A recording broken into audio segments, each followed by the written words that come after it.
How to get rid of acne, stains, and pimple marks naturally.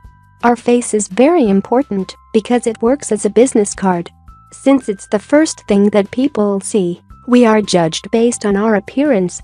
Imperfections in the skin, such as pimples and blemishes on the face, are some of the reasons why people are dissatisfied with the way they look. Even though these marks will never be popular, especially among young people, having them is normal. Many young people suffer from low self-esteem due to blemishes and acne.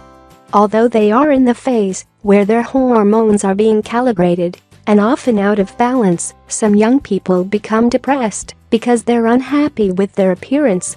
Therefore, during adolescence it's important to know how to always control acne, since they keep coming back during this period of our lives.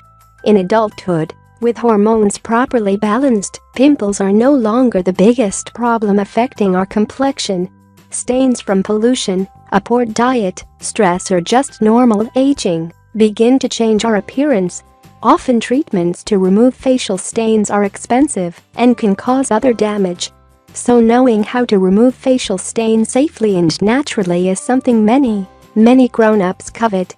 Let's learn how to do away with pimples and how to remove facial blemishes with a quick and easy-to-make recipe that doesn't cause damage and uses ingredients that are easy to find. Ingredients: half a glass of water, 1 teaspoon apple cider vinegar, half of a lemon juice, 1 teaspoon baking soda, 1 tablespoon of honey.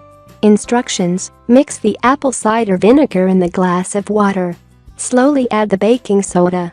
Squeeze the lemon and add the juice with the honey to the mixture. Keep in mind that it's important to maintain this order when mixing the elements. Stir the mixture for a few minutes or until uniform. Application: wash your face thoroughly to wipe off external dirt and open pores. Dry the face with a clean, soft cloth. Then apply the mixture and leave it for 5 to 10 minutes to take effect. After 10 minutes, wash with warm water. You can also throw cold water on your face after washing with warm water in order to close the pores. Over time you will notice that your skin will greatly improve. Important reminders: before applying this recipe, take an allergy test. Place a small amount on the skin, wait a few minutes to see if it will become irritated. If there are no irritations, you can use the recipe with no worries. The treatment is to be done only at night because of the lemon. It is also recommended not to sunbathe the next day. If you like the video, give it a thumb up and share it with your friends and family. If you want more recipes and tips, subscribe to the channel.